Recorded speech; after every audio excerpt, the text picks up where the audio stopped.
The next Philosophy Portal course will focus on the works of early Marx. The course starts June 9th. To learn more or to sign up, check the link below or visit philosophyportal.online. Welcome to another philosophical conversation. My name's Cadell Last, and I'm here with Michael Garfield. Michael Garfield is a paleontologist, futurist, as well as a transmedia artist, helping people navigate our age of global weirding, and inspires the curiosity and playfulness we'll need to thrive in it. As an author, essayist, and internationally charting podcast host, Michael remixes science, art, philosophy, and myth to foster vital conversations at the frothy edges of the known and the knowable. He has a course which starts May 13th and runs until June 14th, so starting tomorrow, and running for about 5 weeks, with the subtitle How to Live in the Future. So Michael and I will be discussing that course and some of the things that you might hope to learn in that course over the next 5 weeks. So maybe just to start, Michael, let's go into weirdos-here as well as how to live in the future. And Weirdos-here is the platform my friends run. Gotcha. Yeah. Okay. And How to Live in the Future is the title of the course. Then let's start with that. How to live in the future. It's a big challenge. And I think that even before pressing record, we were kind of riffing on, just the disorientation and the weirdness we might feel with previous models or old models of how to live and how to build one's intellectual journey. Yeah, wow. So I think where we were talking is in the saturation that everybody feels, and how I like the way that you put it. You said that there has to be some sort of qualitative shift, and I think that is it. When I think about what is that relationship between quality and saturation, one of the big things that the book I'm working on, the manuscript that is contributing a ton of the material to this course, and then pulling in lots of other reading that that inspired the book and is inspiring the final edit. This is about what is true about every moment, because when you talk about like futurists, right, like I really like actually the way that Federico Campagna talked about this. I just led a book club on prophetic culture, recreation for adolescents, and he talks about the difference between prophecy and prediction, and prediction being a token prediction, right? It's gambling. It's based on the rules that we understand within the logic of this process of worlding, what will be.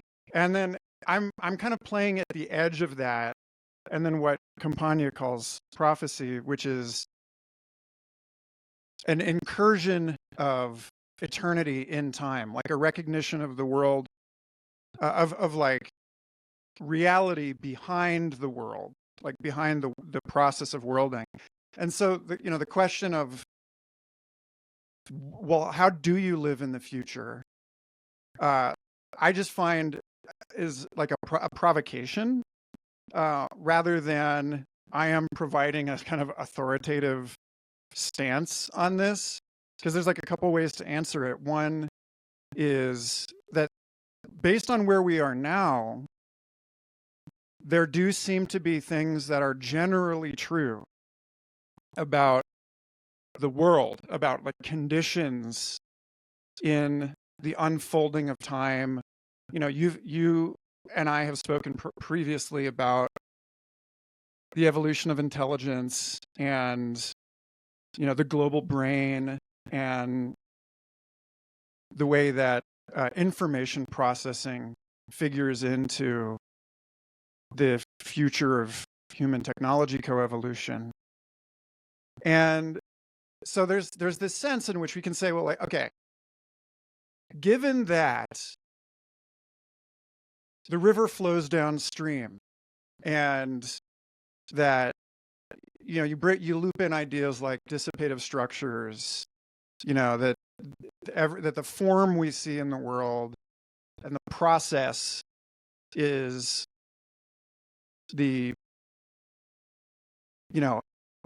energy running down a gradient, and that the information processing structures that unfold in the living world are the facilitation of that process.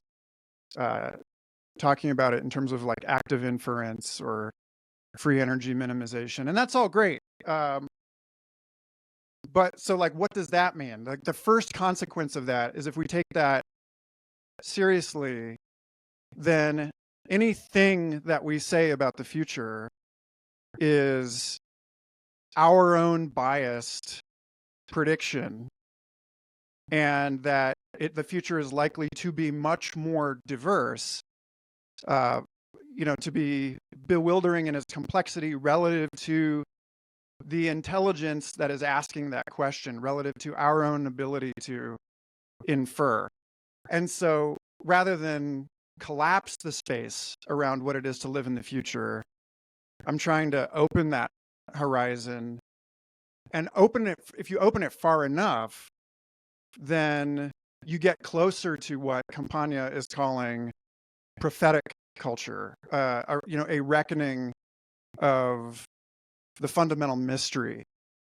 And so like the experience of living through a bewildering increase in complexity is the experience that I think people in general, the biosphere in general, is reckoning with right now, which, like you put it, is a saturation.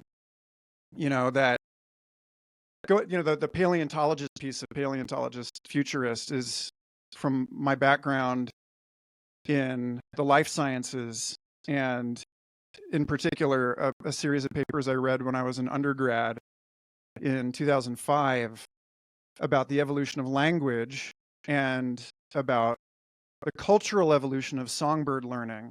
So like on the one hand you have the like work by like Martin Nowak on syntax and where syntax in human language came from.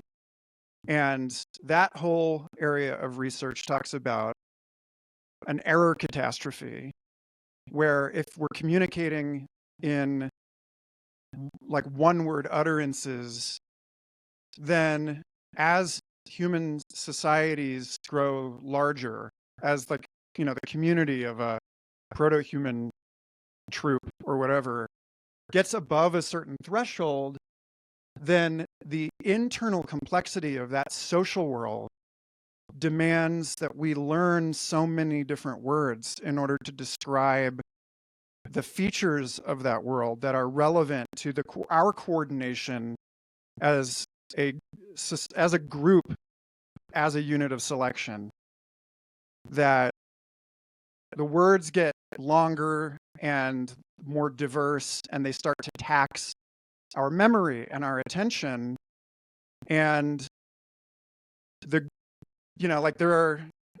this coevolution between our own ability to remember what it is necessary to communicate and to perceive it and to understand it when it's being communicated to us. And at some point, it makes more sense to create a set of rules that allow you to remember more smaller words and create this much larger combinatorial possibility space of things that can be said, so that you don't have to create a new word every time something important happens. And so that's how evolution gets around this error catastrophe. Then the songbird work is a similar thing. It's the diversity of songbird repertoire is a function of the complexity of a songbird's environment. And I mean, you can see this, like the high latitudes. You go down into the rainforests of Central and South America, or like Australia, and the songbirds are so much more intricate in their presentation. And part of this is because of the heterogeneity of the landscape. It's like if you only mate in one specific kind of tree, you may have to travel a much greater distance to find another bird of your kind. And so you end up picking up dialects. You end up, like this is related to the kind of emergence of modern thinking in intercultural exchange through international trade. It's like you have to learn a bigger scope, but also in really diverse, heterogeneous environments, there's a lot of bandwidth competition. And so you have to find a way to cut through. And so like thinking in these terms, going all the way back to, your comments on the internet and its effects on us psychologically, and talking about how hard it is to cut through the rainforest of communication now, with a coherent signal, or to even find one, to even hear the things that you want to hear in the noise of all of this communication. And I think that, like when I think about the qualitative shift that we're going through, so we've got part of this is, how to live in the future is about an opening up into much larger combinatorial spaces and a confrontation of the noise that is actually, or in some important sense at least, an epistemic artifact of our inability to comprehend it all. And then on the other end is the evolution of new adaptations to these kinds of information scaling problems. And so, the internet itself was one of these. All cultural technology, the written language, the library, down into the biological, multicellularity, the complex cell, all of these are generalizable to like the same kind of response in living systems to manage flows of matter, energy, and information. And of course, I say all this is like anytime you say is, it's in brackets, right? Because we're still sort of operating within language and categorical thought. And one of the things that I think is likely to constitute the qualitative shift that we are undergoing now is like metasystemic structure of consciousness within which the our models are relativized and operationalized, and that we no longer identify with them as subject because we see subject and object co-arising in fields of information. And so that when we think of the movement from the pre-modern mind to the modern mind, and like being embedded in a particular culture, to sort of being able to adopt multiple different sub-personalities and like psychosocial environments, then that kind of process is leading us through the fragmentation of the self under the conditions of surveillance capitalism and into a different way that like Richard Doyle calls the ecodelic, where self and other are folded together on a kind of non-orientable surface, like a Klein bottle, that we see the way that these things are co-defined relationally. Obviously like Matt Segal and his comments on Whitehead and process philosophy and the relevance of process philosophy is like a part of that conversation. but like then the last piece I'll say is like, well, what does this mean in terms of like what in the world is scaffolding this? And I think part of it is likely to be our relationship with artificial intelligence as a context rather than content provider. And that the most interesting technological advancements I'm attending to right now are not the use of generative AI, for instance, to amplify the problem of the overproduction of content and its burden on our ability to organize the knowledge produced by this world, but the ability to help situate that knowledge. And, like for instance, J.C.R. Licklider and Bob Taylor's 1968 essay, The Computer as Communication Device, they saw the real promise of computing as being able to provide a translational manifold between the way that one person puts concepts together and the way that someone else puts concepts together, so as to create a kind of like super translation engine that moves not just between languages, but between the associative networks of one person's mind and someone else's. And so like if like the question of how we navigate a like this huge open information space collapses because we create a new syntax in which we are not trying to navigate that huge space, but in relationship with machines, quote unquote, then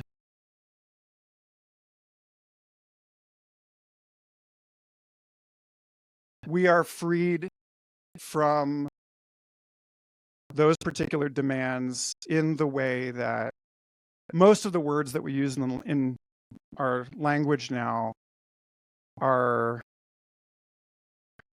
rarely spoken.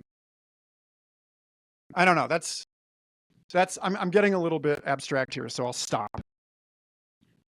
Well, what I want to bring it back around to is kind of like our shared starting point in a way, and just for like sort of historical context there, you and I have been sort of at least aware of each other's work and in sort of dialogue since I think our first conversation was published back in 2012 or 2013 or something like that. So there is sort of a shared starting point in our journeys, and just here in terms of how we think about the future. And what I take it is like whatever we say about the future or whatever we say about the past is necessarily the nature of the present. Like that, we can't get out of the present in a way to like the objective future or the objective past, in a sense that like we're learning about the future and the past from the point of view of the present. And in regards to science and the way you're thinking about prediction and prophecy, I think I've always been sort of having my mind blown by the way the human future kind of has a breakdown of any meaningful prediction horizon when you go out almost any meaningful amount of time, where of course in physics our prediction horizon is pretty robust and expanded, where we can make predictions millions and billions of years in the future, but that sort of breaks down when it comes to the human species, as well as the way science actually interfaces with actual human history. And back to the getting at this qualitative experience and the qualitative change that we feel is needed. I think it's to your point, I think there's a quantitative buildup of algorithms and artificial intelligence which is overwhelming us. And the question is, how is this new technological infrastructure connected to the context of our lived experience is what I'm taking your point to be. So like, I mean, I think it's and that's sort of what I sense into as kind of like the impossible frontier is how is this new layer of technology, which has led to a certain quantitative buildup, how does that translate into a new form of lived experience? How can we function differently, basically, in this new technological layer or technological infrastructure? Yeah, I mean, again, let me try and bring where I was going in the last little bit into focus through your question here.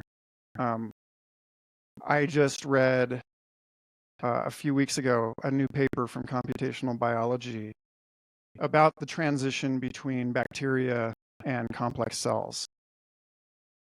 And they said that, rhyming with what I had mentioned earlier about the evolution of syntax and the error catastrophe, they said that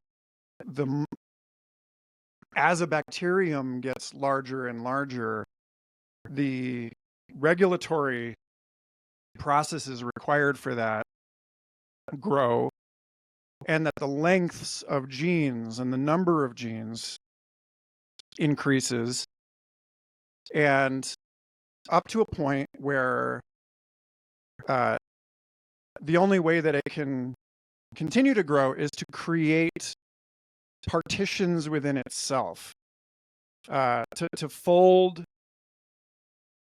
parts of that regulatory work into, like, mitochondrial DNA or the DNA of chloroplasts is separate from that, which is, these were separate organisms that became a part of your cells. And one of the main differences between a bacterial genome and an animal or a plant or a fungal genome is the existence of these non-coding regions of DNA that constitute most of our DNA. For a while, people were calling it junk DNA.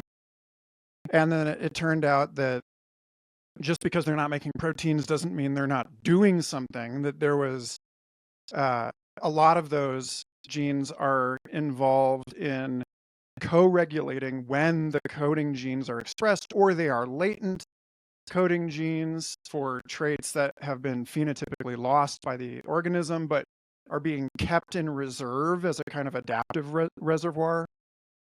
And then there's other stuff. There are just, lurking viral genomes and these kinds of things in there. But it's a classic example of the the conflict between the model and the landscape, in terms of, I mean, the DNA is in itself, in some sense, an encoding of the stable features of it, the landscape in which the organism exists. So in that sense, it's not, you get these sort of like, well, what's the map and what's the territory? But our level of abstraction of the function of DNA was missing that it's not just about the, what's needed by the organism now, but this much larger process of intelligence that's going on, over the spans of generations, and like within entire groups of organisms selected together and so on. So where I saw this as connecting to the current question of how we as humans are navigating these things is that, yeah, like I think I have an aesthetic that enjoys pressing the very limits of my ability to understand something, and to sit there and reside with the problem of trying to, like, F the ineffable. And, because there is something about knowing that the failings of language, which, I don't see, like, any particular thing as being something that is permanently unspeakable. But at any given moment, there is a horizon, and most of the world doesn't qualify. Like most of the world is unspeakable, or even unthinkable.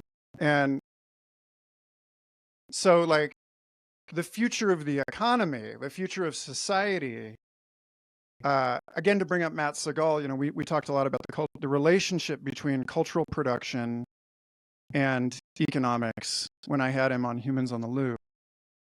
And how, the production of culture is the illegible ground of being within which society, like economics, is just operations on that which the market knows how to make legible. And so it's like, well, we're no longer talking about a purely human economy. We're talking about an economy that will be co-regulated by machines that are making inferences on the basis of enormous and opaque correlations. These like in a weird way, it's like everyone is afraid of losing comprehensibility with AI because we can't predict them. But we are ourselves not predicting the world very well. And we are not understanding the world very well either. And most of the value of human work, in a very generic sense, scholarship, mothering, like the play and discovery of childhood, like most of these things upon which society depends, the wisdom of our elders, is not being figured into or supported by the human economy in this decade at least.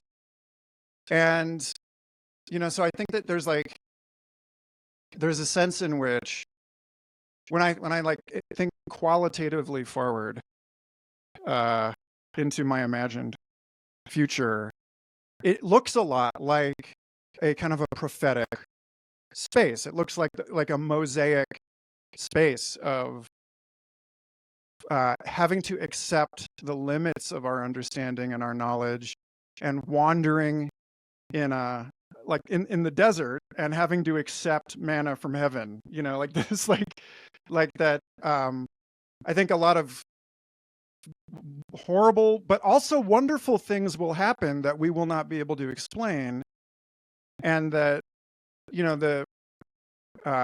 even as we advance the methods and the status of scientific knowledge and get vastly better at being able to make very specific and nuanced claims about the degree and dimensionality of our uncertainty about various things in the world, that we will also find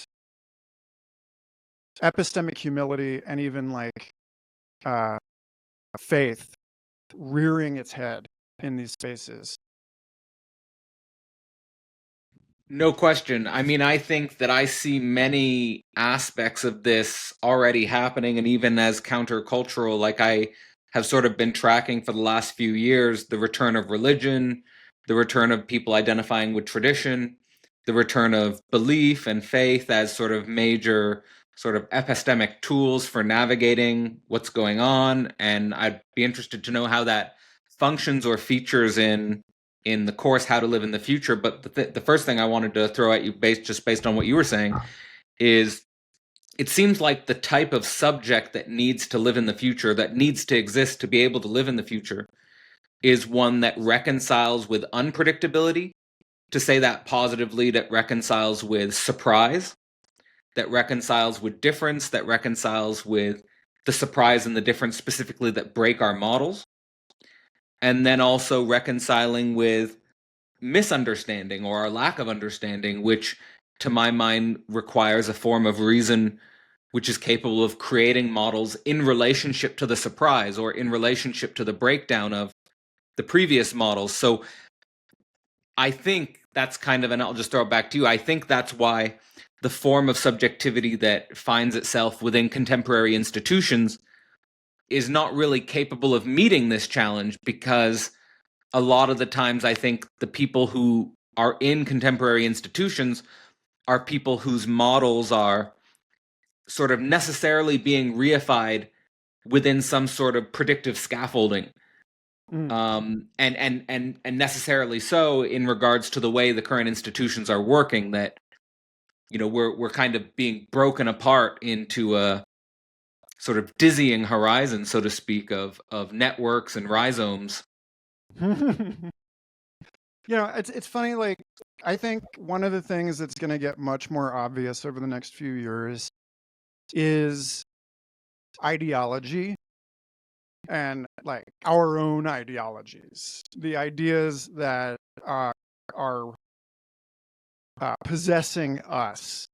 Like I like sharing this particular talk on the cultural evolution of the noosphere that my friend Jacob Foster, who with his wife Erica Cartmill runs the Diverse Intelligences Summer Institute in Scotland, and they work at IU Bloomington, and they do all kinds of interesting work on AI and social science and primatology. And he gave a talk at the Human Energy Conference a year or two ago about this idea that he's been developing that rhymes with stuff like William Burroughs and the idea of the language virus kind of stuff, that normally cultural evolution as a research domain focuses on the transmission of ideas between people rather than the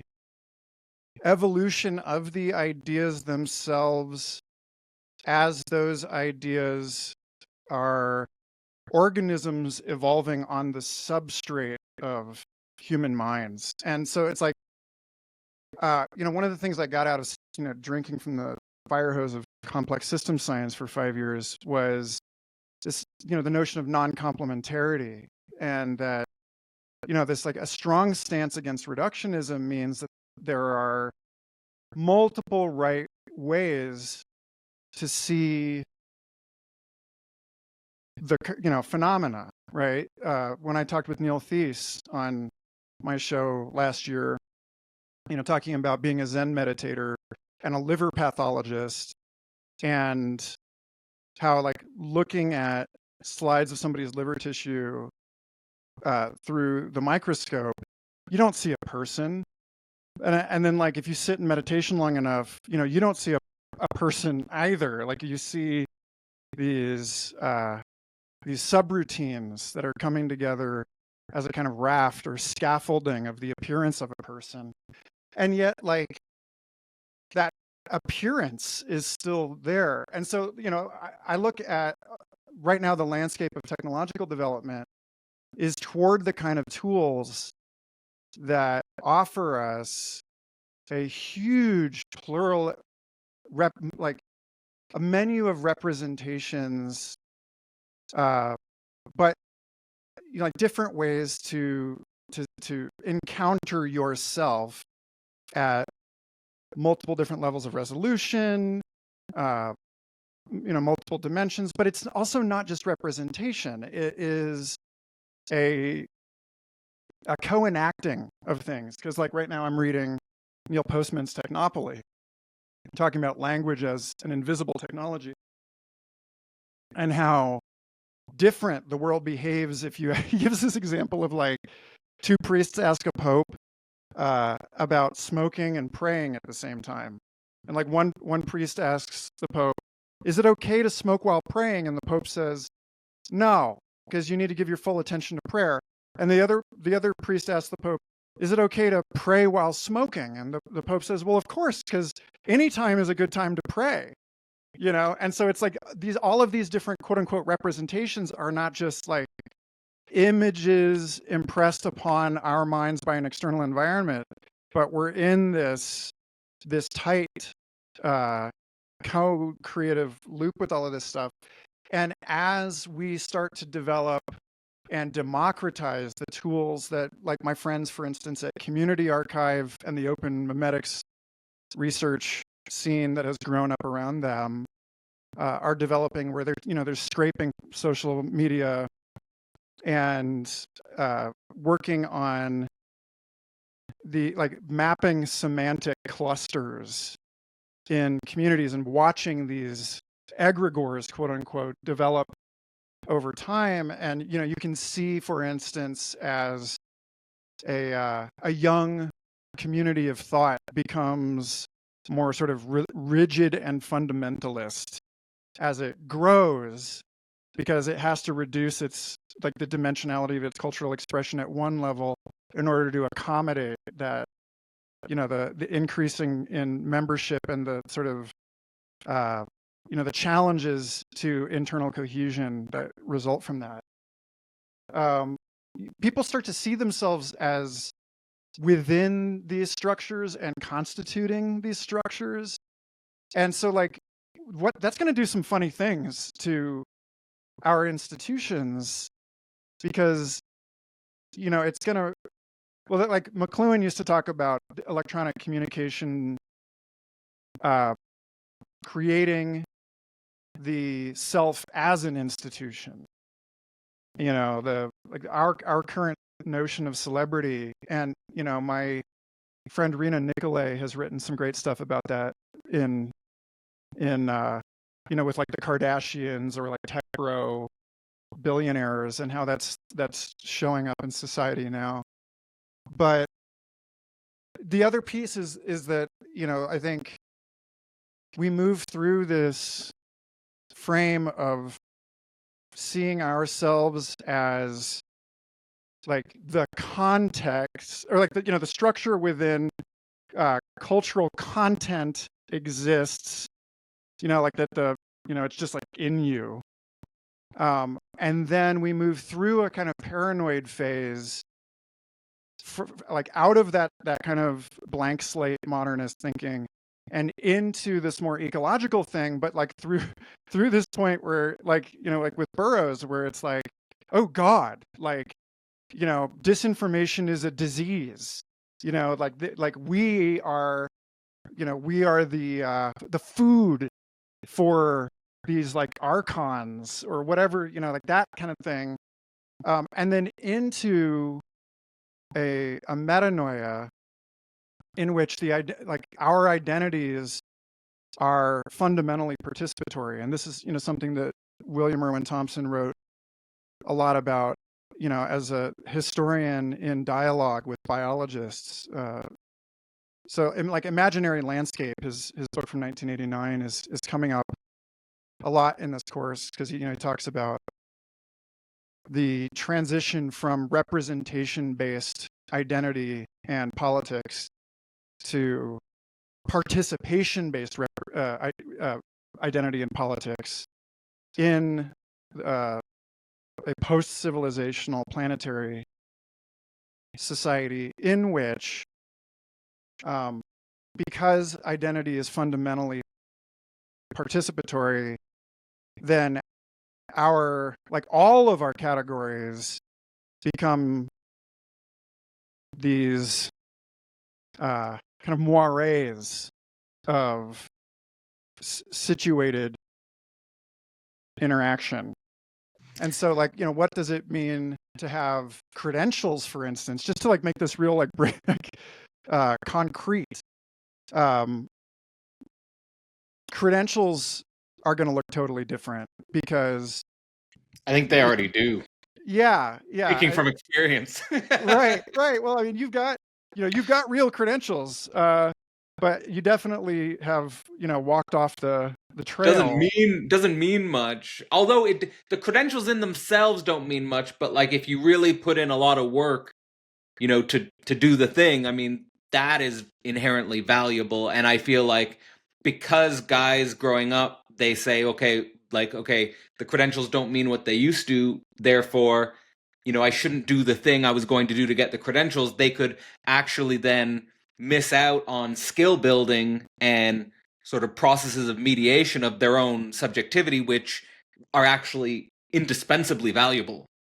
Yes, yes. But I'll also say that, like, I understand, having been through this myself, like, I understand the like the helplessness, or the Oh, like, credentials totally. are not worth anything, Totally. because we're still not at the point yet where, like, it is that relationship, like that pre-qualitative shift, hyper-saturated, hyper-modern noise scape, Yeah. where you Yeah. can do the work, but we're still using legacy hiring systems, Oh, there's and total mismatch. Like it's a horrible mismatch. that's why I Yeah. was talking in Global Brain Singularity about the metasystem transition. It's kind of like we've got a 20th century metasystem which is being used to validate and credentialize people, but we're in a complete shift to a different web of relationality and meaning making. That, I mean, I kind of think like the meaning crisis narrative is kind of in that collapse of the institutional structures, and that's where a lot of people who were in the institutional structures were getting their implicit meaning, and then that collapses, and then you're kind of in this sort of wasteland, and then there's no sort of communication pathways between the generations, and there's no way to kind of build that generational cohesion and coordination, where we're in the process of cultural ratcheting, as so we have been doing throughout history, basically. Yeah, it's funny, like, one of the most influential papers in the history of machine learning, right, is "Attention is All You Need," like the paper that put forward transformers.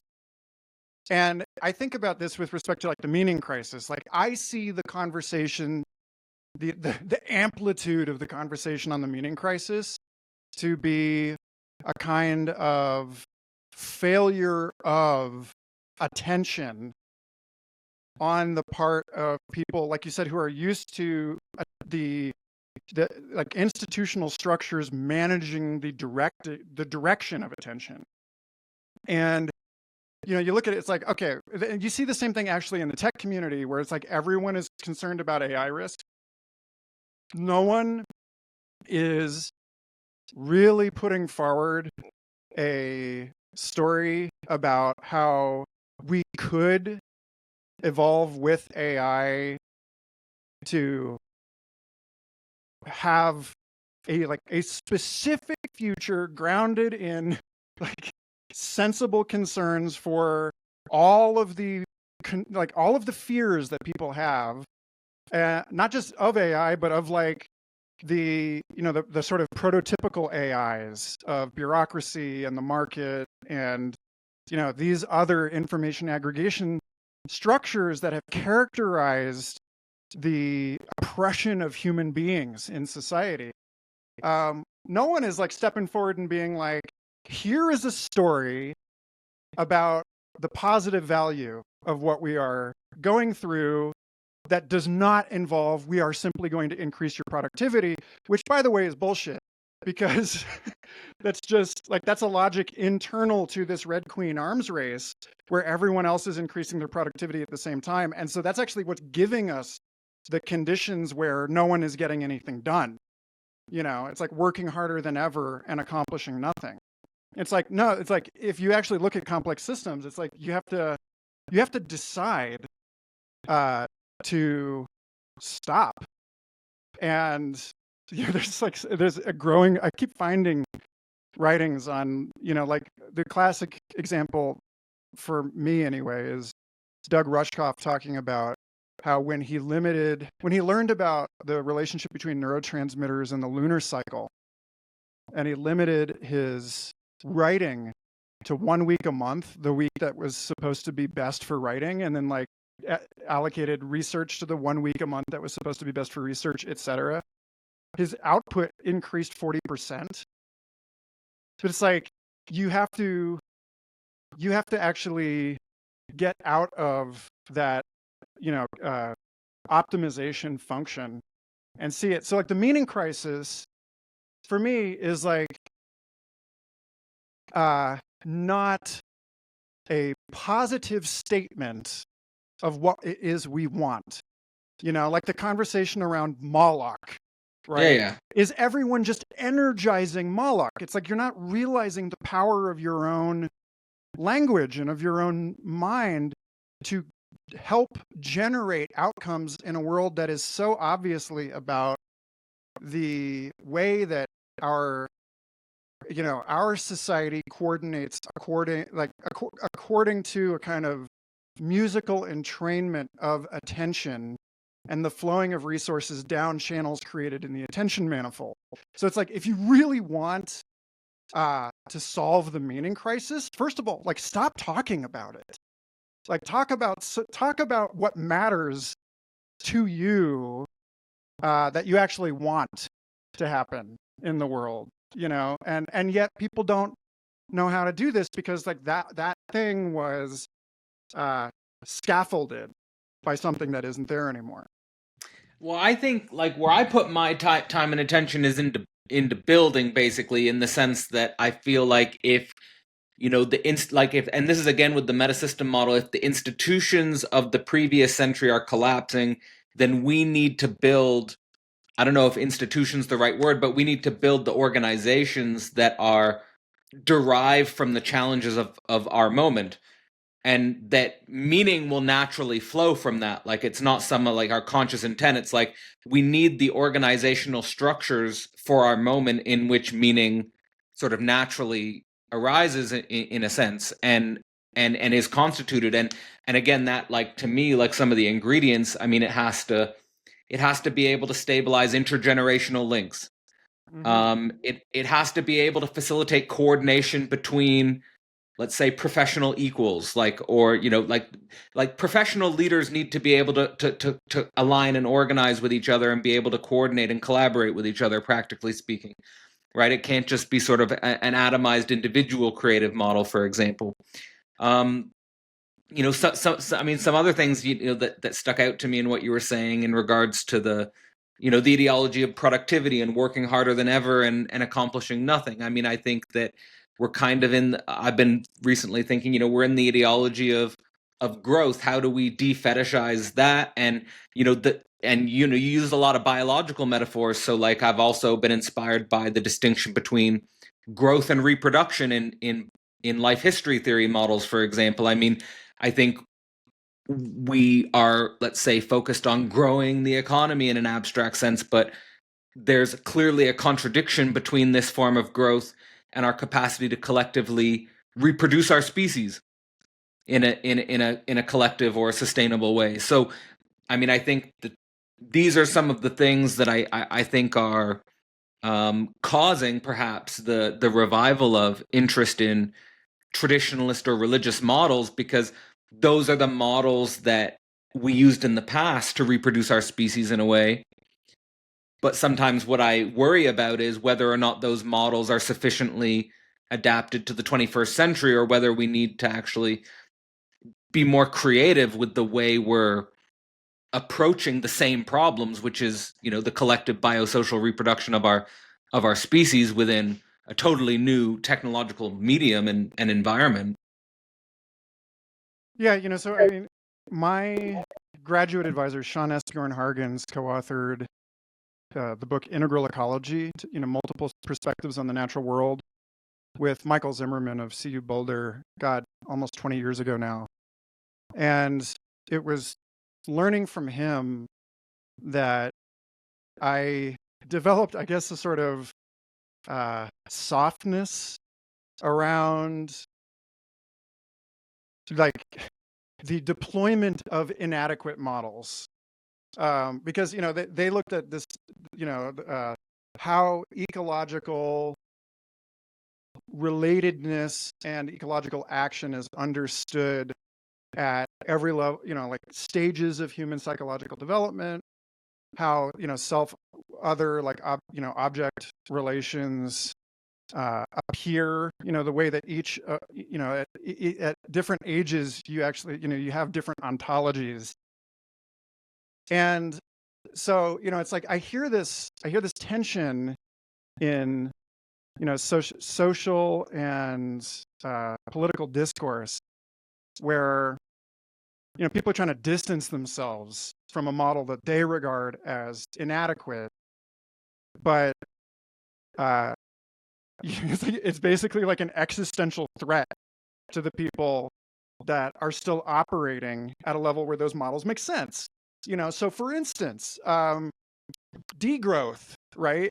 Like degrowth versus growth, like it's a very hard sell to get people that are concerned with economic growth to just abandon that framework. But to put it, I'm glad that you brought up like growth and reproduction.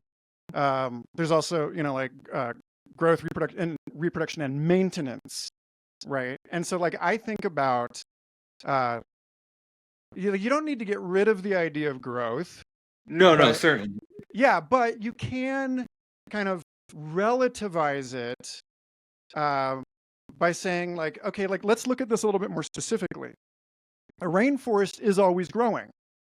Your business is not the whole rainforest. Like the rainforest is bounded, and your business is like a tree or a fungal network or whatever. And so like how does that change what we're seeing? It's like we're at this point, another characteristic of the saturation of information scaling is like, for instance, I decided, like, even though I still put paleontologist futurist in the bio, that's like right on the cusp of this phase transition of becoming ungovernable, like becoming illegible as a career strategy, where like because after I left SFI, I filed like 300 job applications, and they, it's like by the time you put in an application, you don't have, there's like 100 other people that have already applied.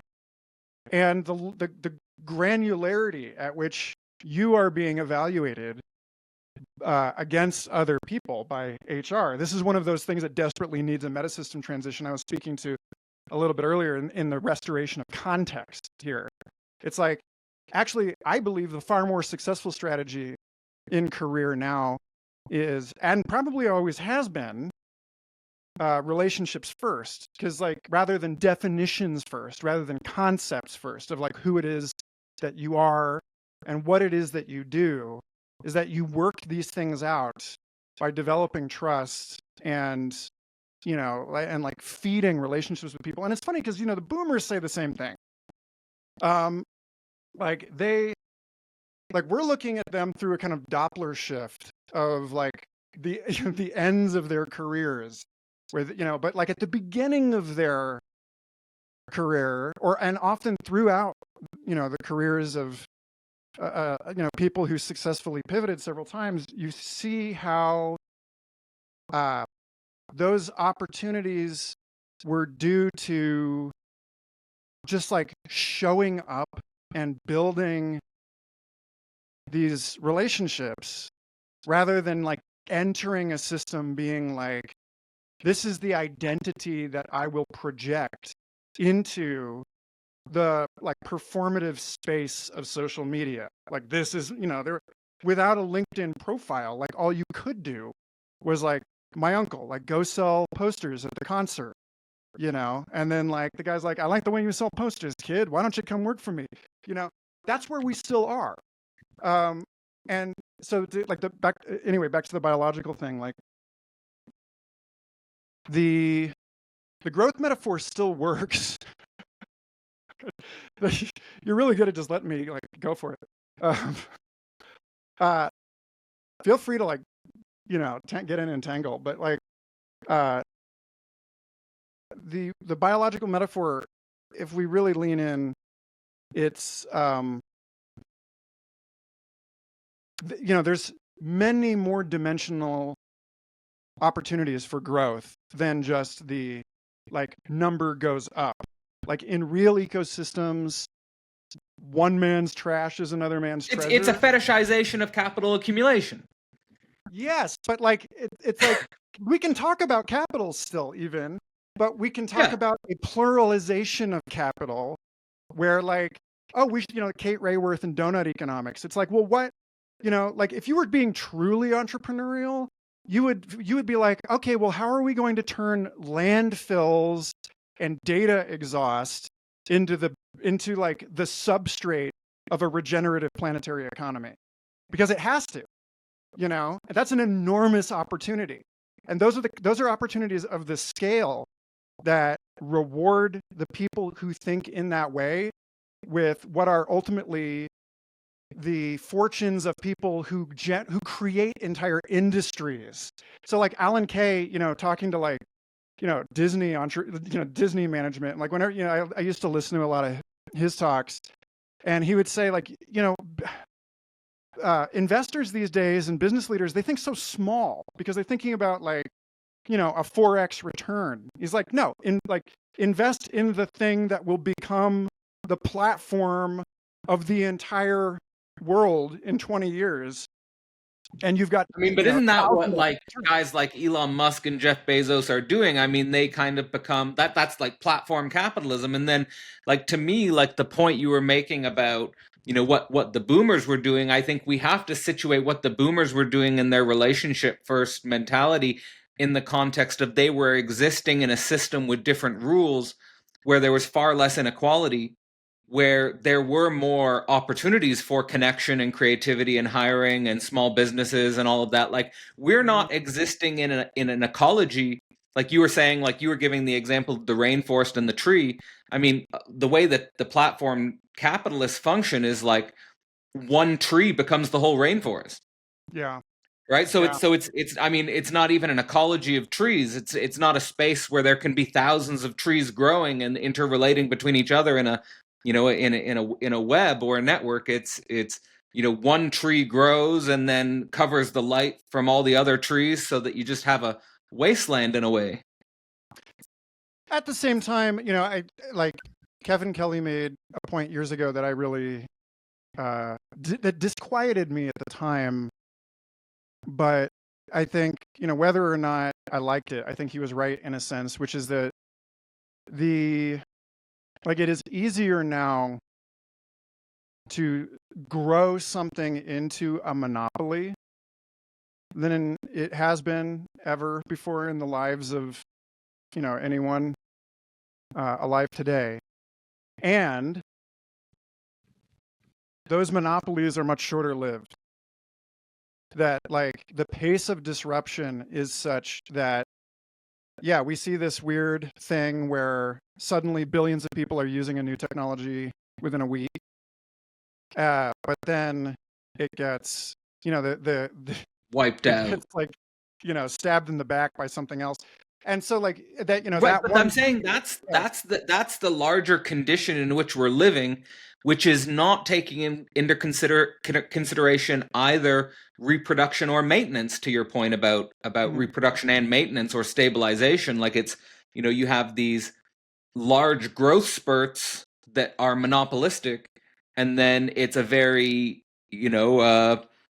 red in tooth and claw situation where it's primal violence being expressed in a hyper techno capitalist ecosystem. The Yeah. next Philosophy Portal course will focus on the works of early Marx. The course starts June 9th. To learn more or to sign up, check the link below or visit philosophyportal.online. Ecosystem. Yeah. And I want to make it clear I'm not exactly advocating for this because I think that, like, if I'm to make a point about the conditions of what you and I are discussing here, it is that uh, you don't have redwoods without other redwoods, and you don't have a forest without mycorrhizal networks. Like I've actually been reading about the history, like the evolutionary history of trees and forests lately.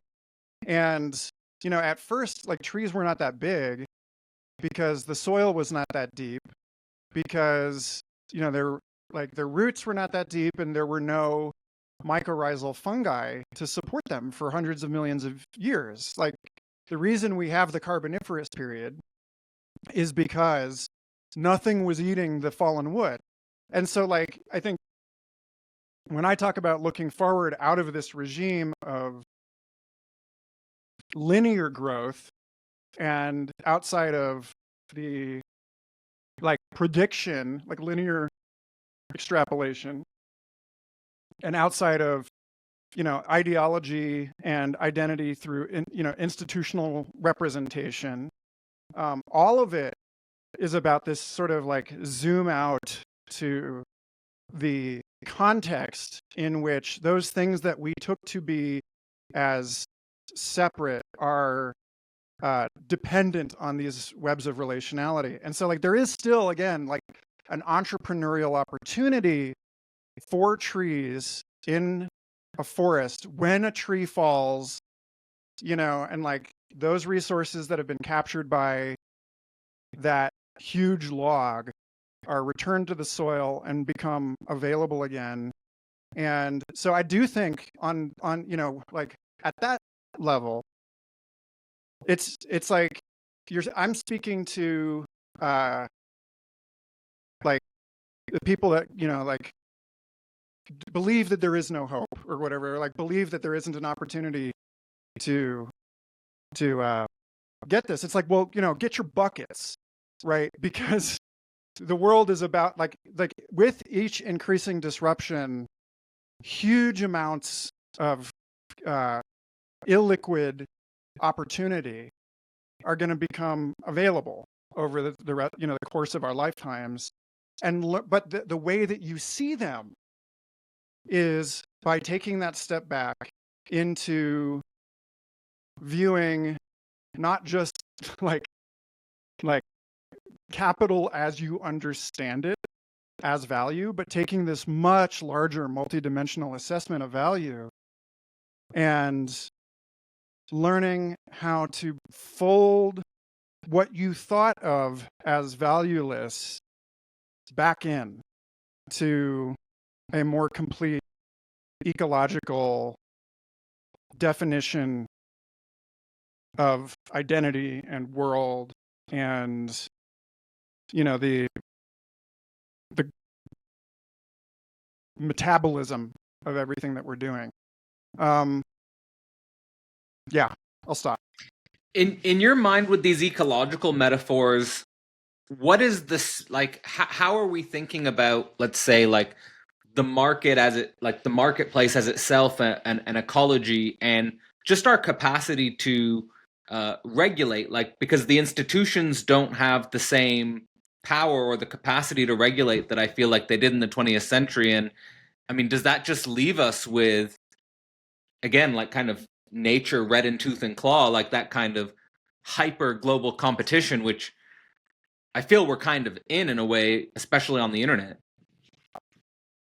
Well, I mean, the nature red in tooth and claw thing is a very specific way of seeing a much more complex biological reality. When a lot of what I've been talking about in this conversation goes back to the work of Lynn Margulis in the 1950s and 60s, and her arguments that major evolutionary transitions are not unfolding due to competition between individuals per se, but through the endosymbiotic enfoldment of individuals into meta individuals, like that. But wouldn't that be like corporations? Well, corporations are an Or, example for of example, this. Yeah, but like, but so it's like, again, to go back to like Neil Thies and non, and complementarity. Like red in tooth and claw is a reduction of evolution into a narrative about individuals, whereas you can also tell that story as the creation of individuals from like as the solution that evolution finds over and over and over again to deal with crises in resource management. And so, like, my friend Bruce Damer, who did work on the origins of life, hot springs abiogenesis. He's like a computer scientist who, is bringing that kind of frame to thinking about early geothermal pools with his co-author and mentor Dave Deemer at UCSC, and how, like, life in his view, like the cells were not actually cells at first. Like life emerges in nets of co-evolving open biochemical processes that eventually become partitioned within a membrane. But the environment itself is providing a sort of prototypical membrane for those chemical reactions by virtue of the geological and hydrological structures of the hot springs. So it's like, it's not, like at that point, okay, so to bring it back to like, what is, today, economy, I think about,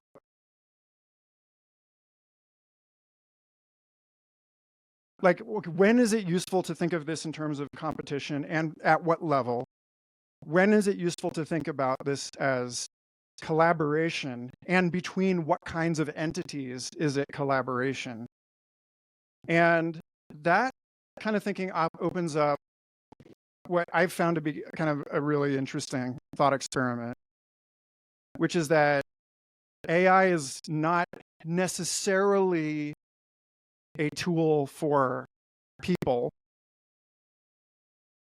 It might be an instrument for these institutional entities that depend on people in the way that we depend on the cells of our bodies. Like that it's like a microscope for corporations and governments and, every level of human organization that can create an egregore. The egregore can now use the data analysis that language models offer us to actually see what it is made of in enough detail to move out of a sort of like four humors super, like the way, like James T. Scott's seeing like a state, like the way that we, that like our institutions are not doing well because they don't really know what's going on. They're not responding well to the hurricane generating butterflies. They're being out competed. Well, they're losing. They cannot predict the complex and chaotic behavior of anything that falls below the level at which they can resolve their models. And so, like, like we have a problem, which is like the models that our companies are using are models that people made about emergent behavior at a scale of behavior that's incomprehensible to us, and then feeds back down to try to govern human and ecological systems at a level that is impossible for those entities to actually monitor. So it's like it's pointless. Whereas like I think that a new, more fluid constitution of self in which we see finally something like people have ideas have people. We don't regard ourselves as separate from our communities, our neighborhoods, our religions, our national structures, our employers. We see ourselves as like a mosaic of overlapping participations in these different hybrid entities that look to us like collectives, but are increasingly coming into focus to themselves as individuals made out of endosymbiotic relationships between people and technology. Deleuze and Guattari, like the assemblage. Like these things, whether or not they're conscious now, they are developing greater and greater capacity for recursive self-regulation.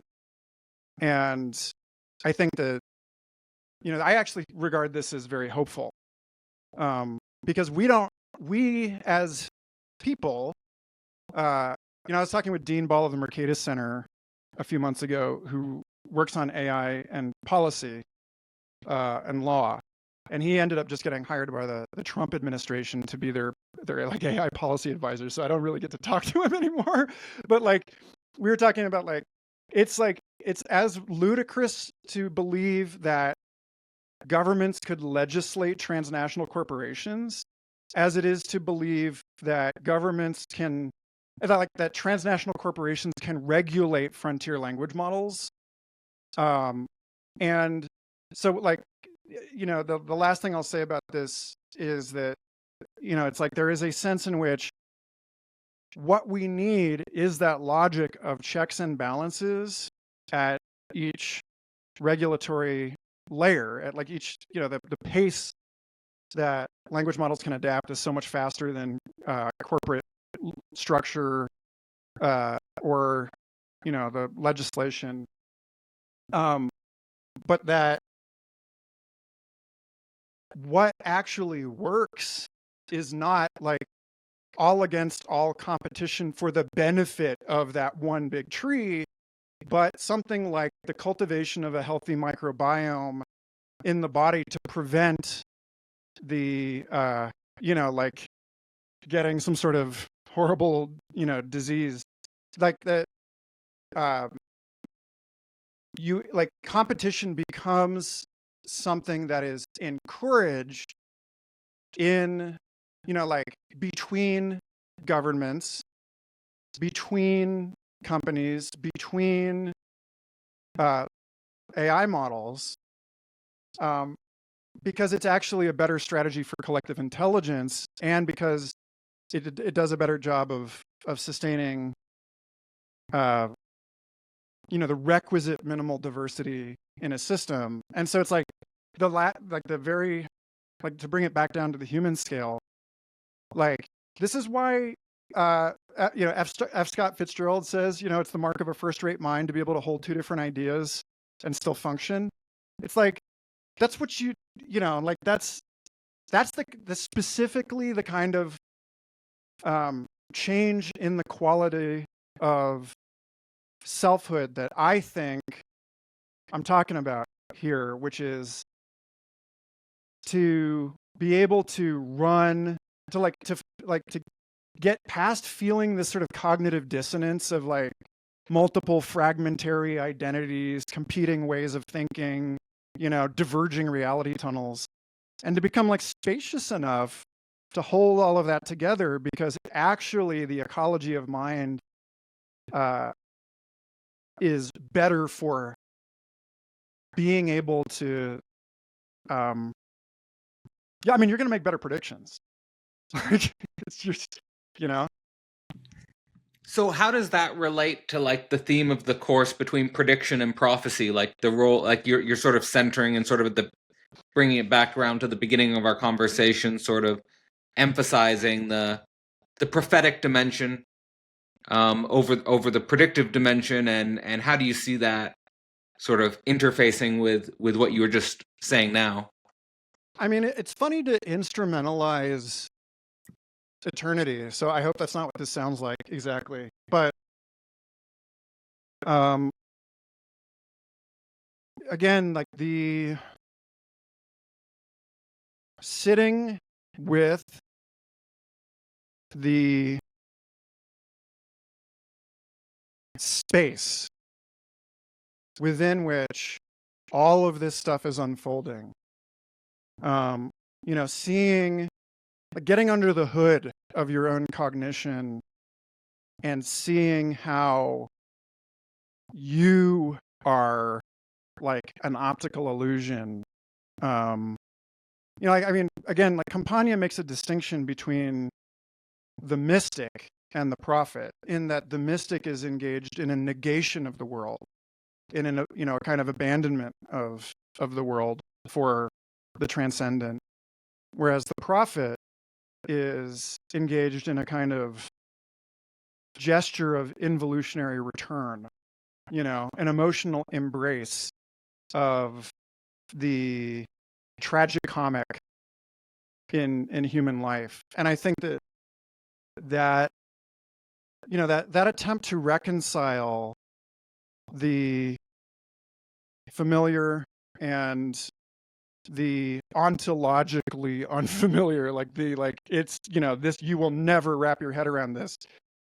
Like Tim Morton talks about in some of their work, like Hyperobjects and others, about the strange stranger that is you, and like the futural in Tim's stuff shows up here. It's like the more capacious, and you made this point earlier. You were talking about whatever we say about the past or future is about the present, but like the present is not a fixed quantity.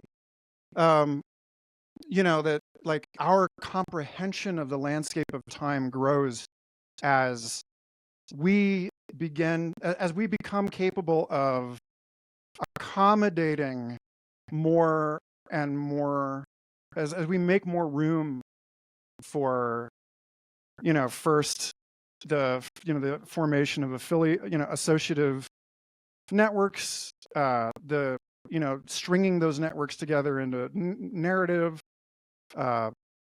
creating a landscape of possible narratives within which we can select for the most well-adapted mechanistic framework, and then seeing that whole process as something that's going on within this enormous latent space, where the narratives that we're telling ourselves are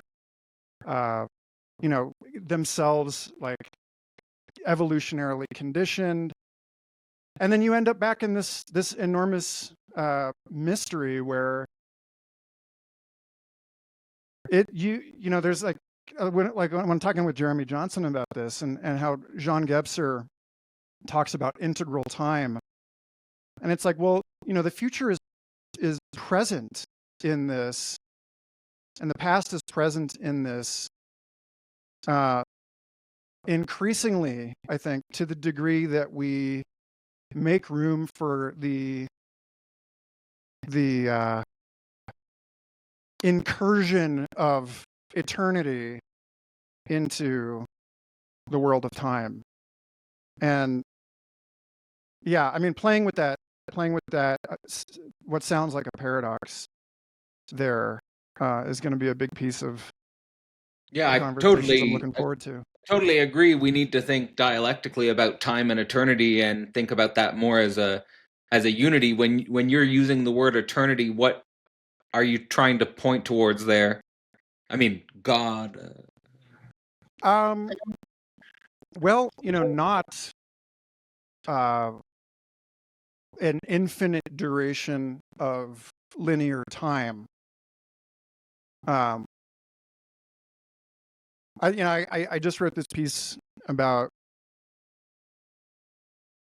like, in growing more comfortable with paradox, we can use like a Hegelian synthesis approach, or we can, like, I'm really fond of the Buddhist tetralemma, where like you can be, yes, no, both, or neither, and like you've got those things, and like Little that, Nargajuna. yeah, the addition of neither to that, like, Hegelian trifecta, and then like that it can be all, like there's like the anti-synthesis. I find really useful as a kind of like spatula for getting my mind unstuck on the question of eternity. That it's like, Yeah. I don't know. I mean, you're you're asking me to stutter, like Campania talks about like how prophets must stutter in trying to render uh, the eternal in language. And so, Well, like, I guess just like what do you think is the zero level distinction at stake between the prophetic and prediction?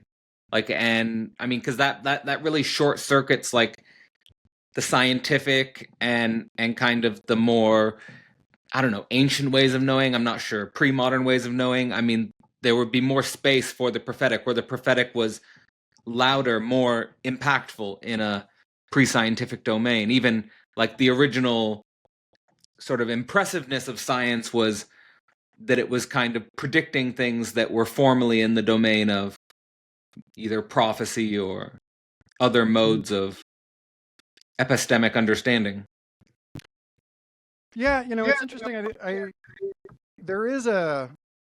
I was just going back to uh, a piece called "At the Limits of Thought," written by David Krakauer, who was, my former boss at SFI, and it's amazing. Like, I think this piece was written in like 2018, and he's talking about the like the tension between prediction and understanding in science, and like prediction being the domain of automated inference, and understanding being the domain of the production of elegant models that serve to describe generality, and how the like when I used to talk with him about this, he would say that like complex system science and machine learning, or rather the other way around, machine learning and complex system science have a kind of Cain and Abel relationship. That there's like it's so effective that it kills our understanding because we cease to rely on uh, on it. But like, I think at the same time, the like there is this like if when I spoke with Layman Pascal for Humans on the Loop, which is an episode I'll put out shortly after yours, so talking about there are these paradoxes inherent in the increasing efficacy of machine-based predictive tools, which is, it's like we're only talking about it as on one scale, whereas like we get better as we get better and better at predicting things at one level of resolution, we become increasingly preoccupied with behavior unfolding on other scales.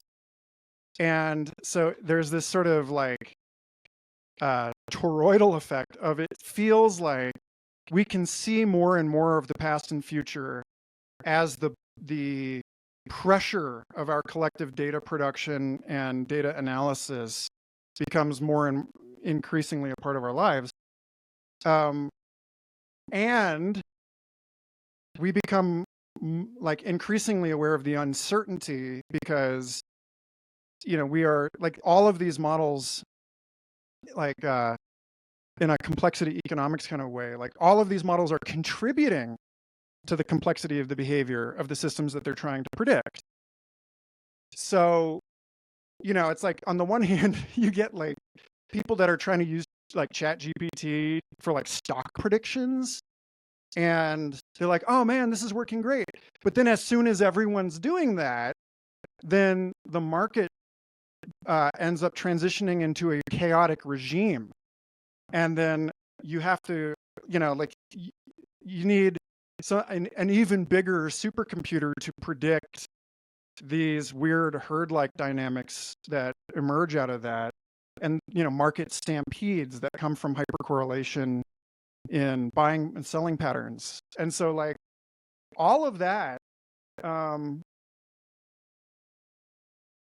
is just like us bumping up against the epistemic limit beyond which there is this other thing that like fundamentally eludes description. And I don't know if that's getting at your like base state level description. It's getting at, I think, like again, this need for an other form of subjectivity, whether it's a prophetic form, it's a form of subjectivity that needs to be able to deal with unpredictability. I feel like it's a form of subjectivity that needs to be able to deal with, again, like surprise, difference inherent to the model, and to be able to create from that foundation. So maybe, going into like another aspect of your course is, you make a distinction between feeling a tremendous anxiety about our moment, and how easy it is to feel a tremendous anxiety about the moment we're living in, perhaps because of the breakdown of prediction horizons, and maybe because of the need to cultivate a different form of subjectivity for this moment. And the possibility to cultivate a disposition that's more playful, that's more curious, that's more embracing the metamorphosis and sort of linking that to various other thinkers and ideas. So is there anything there that you would want to expand on that might be interesting to someone who wants to get involved in this process? Well, I really like what David Chapman just wrote about what it feels like. He wrote this piece, what stage 5 feels like. And, talking about like meta systems, thinking, the self that exists in planetary culture. And, he and authors like, James P. Carse, Finite and Infinite Games, and again, like Federico Campagna, all of them trace this, like the end condition of their syntheses is a state of serious play. That the capacity to contain paradox, to comfort with uncertainty. It's like, it's not just a comfort with uncertainty. It is mystery as the ground out of which predictions precipitate, and like all forms are basically sort of like again, like going all the way back to the comment on like evolution as dissipation and inference, that like all of this stuff is just like everything that exists is like a guess about the world, and it's transient. And so it's like you're not sitting there, when David Chapman talks about this, it's like, yeah, like you don't really like you exist, but not in the way that you thought you did once. Federico Campagna compares it to finding out there's another room in the house outside of the game room where you can walk away from the table without acrimony and then return to the game without having gotten lost in it. James P. Carse talks about it in terms of realizing that the rules of the game are a subset of a much larger set of rules, and that the game itself, upon termination, like there's like the thinking about basketball as like, do we win or lose this game? And then there's thinking about basketball, the game, and like the support of that. So that gets back to your piece about intergenerational transmission, and the relationships there, is that uh, I've a lot of the elders that I've counted on over the years, uh, like if I'm to think of their message to me, it's something like, uh, the world's not going to end. Like worlds are going to end, but you know, like my dad, he's like talking to him about, AI taking everyone's jobs. He's like, yeah, we were worried about that in the 90s, with the internet, and like my mom's late mother, I was talking with her about being afraid of solar flares, knocking out electrical infrastructure like 15 years ago. And she was like, yeah, a lot of our friends didn't even have kids because they were sure the Russians were going to nuke us, and it's just like there's something evident Right. So there's like in a their, repetition here. yeah, it's just like, how do we, like, how do we make ourselves spacious enough to see everything that we're holding on to, as something that we can choose rather than something that has its hold on us? Because if we, it's like, okay, like,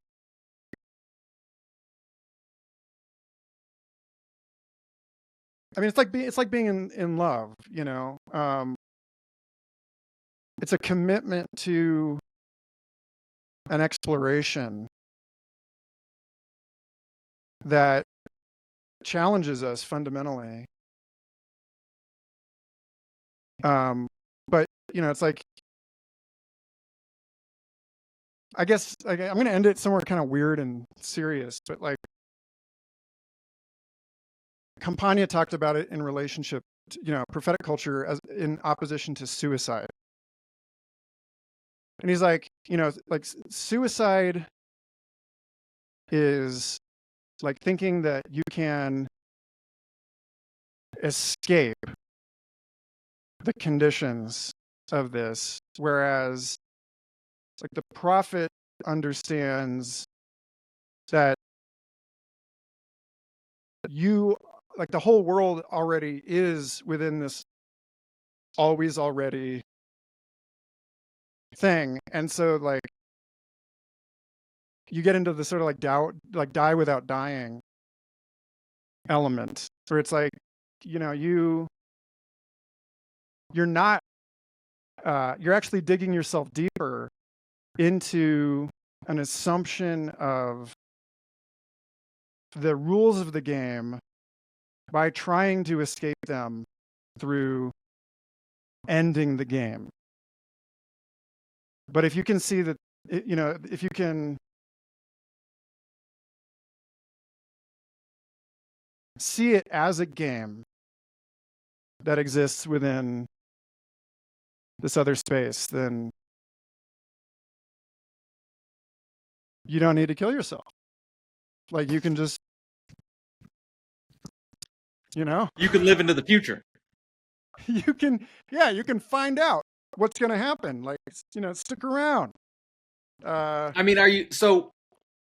I guess I'll link this to one of the things you're saying on the homepage for the course, which is the end is near, but about a better world is coming, and that's kind of like the prophetic. I'm taking that to be the prophetic gesture here. I mean, better and worse, right? Like, it's like, there's always the to whom, like the end of whose world. Or I like, dystopian science fiction is when what happens to the global south happens to America. This is like, hey, guess what? This is like, the indigenous sci-fi is like, oh, it's always been post-apocalyptic. But, again, it's like, don't believe everything you think. Or like Robert Anton Wilson, belief is the death of intelligence. Like, I think the world is becoming more and more molten.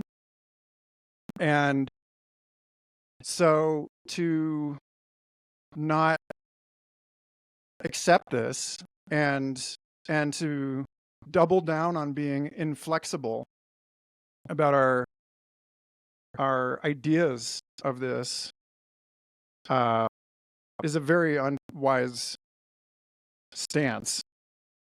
Of course, I'm willing to be wrong. I'm sure it'll work out for some people. But I think it's like a far more interesting thing. You know what? We haven't really talked about this much at all on this call, but like,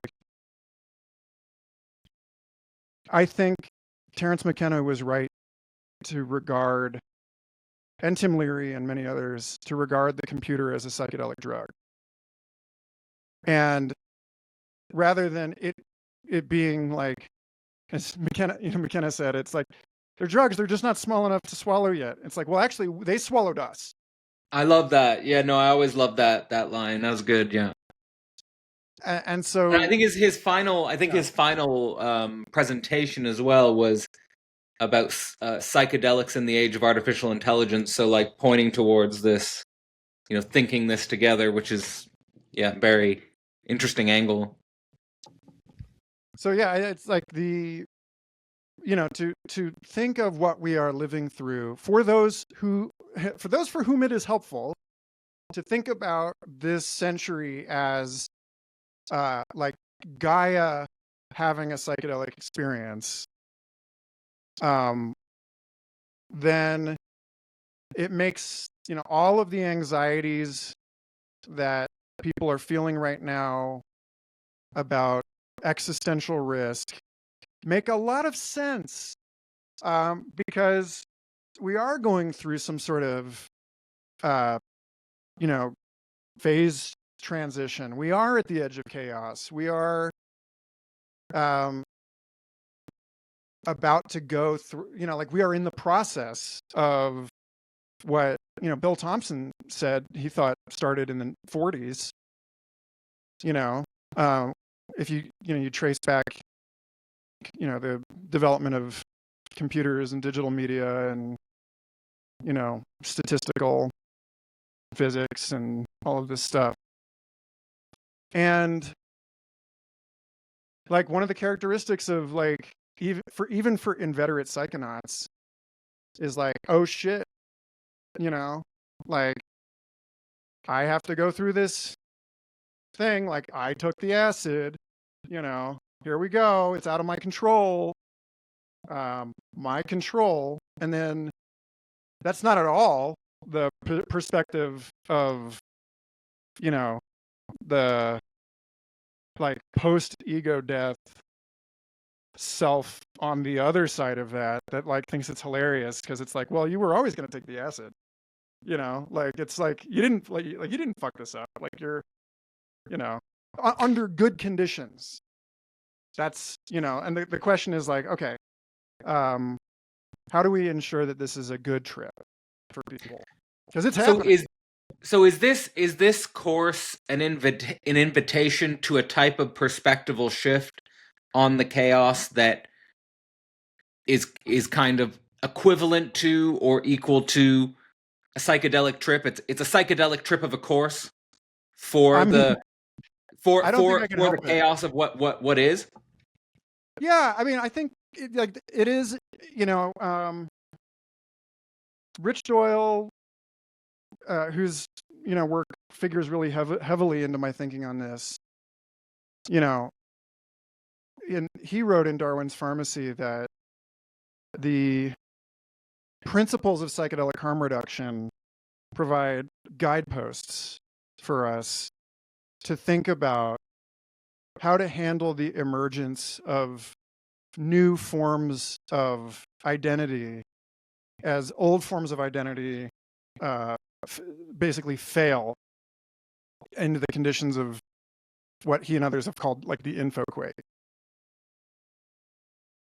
So yeah, I mean, I think there's like this question of like, how do we make this comfortable?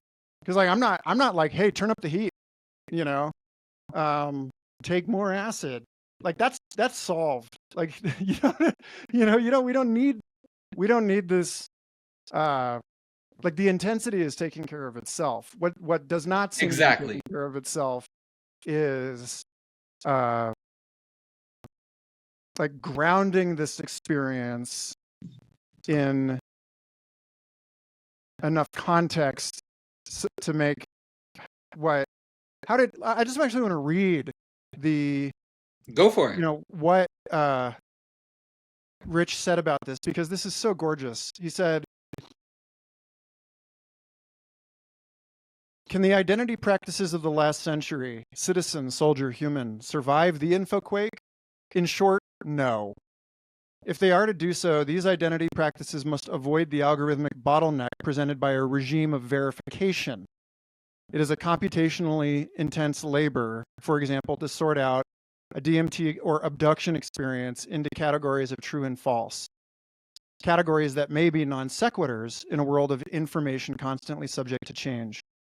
In place of verification, we need tools that help us live through it, even as it transforms us, and it remains an unknown. I mean, that's it in a nutshell. It's like, we have no bedrock reality that we can agree on anymore. There's a groundlessness. That includes a groundlessness of the self as well as the world. That is the condition within which we experience this existential anxiety.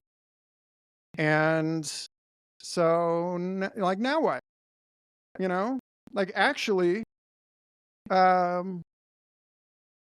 once you get kind of accustomed to that, it's pretty cool. It seems like a lot more is actually possible than you thought when you were preoccupied with trying to, hold on to, what is real. So what would you say to people who are responding to the infoquake with traditional identities? Would you say that's just cope, it's bound to fail? It depends. Okay. I mean, I think it's like, William Gibson's the future is distributed unevenly. I think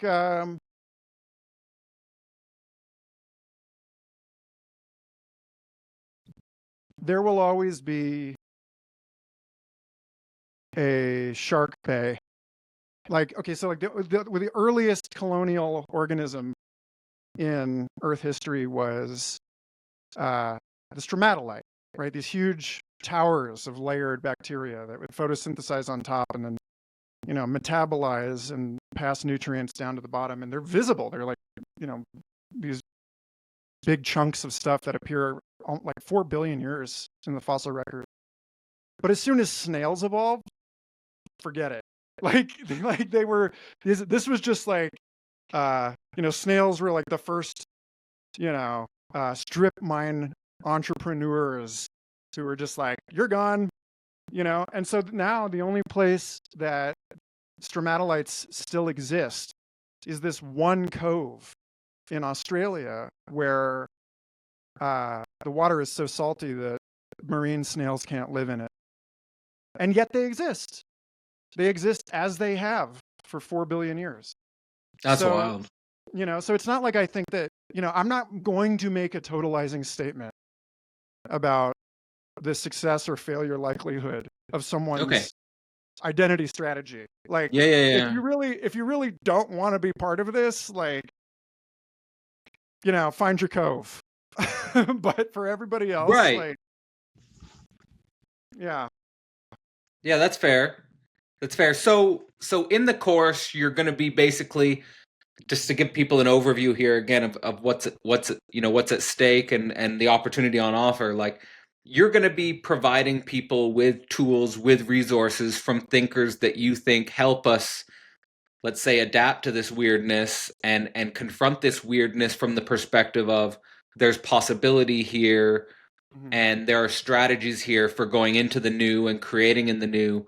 So some of the inspirations you cite on the website, people like William Thompson, Timothy Morton, you already mentioned, Eric Davis, Richard Doyle. You mentioned some of these people already. So, is there anything you'd want to add that's not already on the website, or anything you'd want to expand on that might be helpful?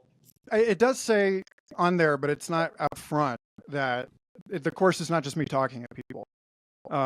They're like, we do Tuesday night, like lecture plus discussion. The discussion, it's a very open kind of egalitarian format rather than just me, shouting down people's throats like I've been shouting down your throat.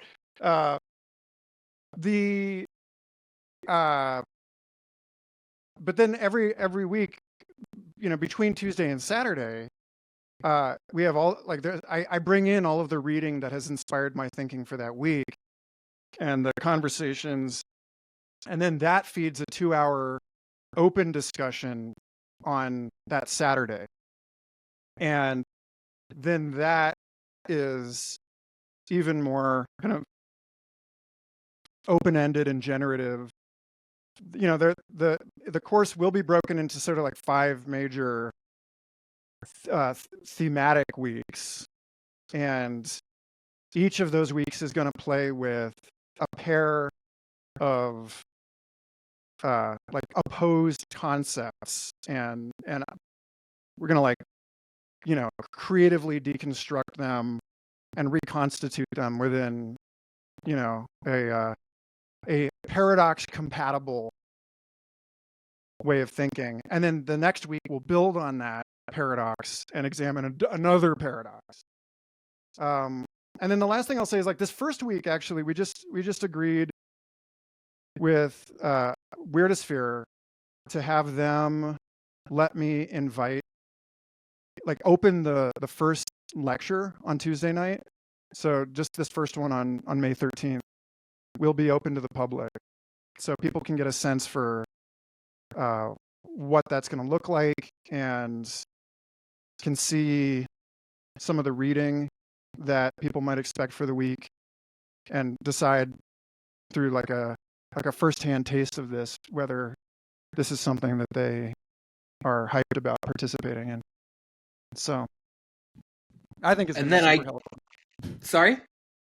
I think it's going to be incredibly fun. I mean, I know some of the people that are already signed up, and I can just emphasizing the participatory element. Yeah. Like, this is not like, if it were up to me, I would like dox the entire class list and just be like, look at these people. These are going to be incredible conversation partners. Awesome. And the forum activity and everything, like, it's going to be as useful, like as instructive for me as I think it will be for anyone, because we're just getting really, really sharp and interesting folks in the mix. So weirdos-here, that's the site, and yeah. I'll link that in the description. Courses, how to live in the future, and any sort of final closing thought or like idea that you really want to share that you haven't had a chance to share, or any teaser idea that might entice someone on the edge.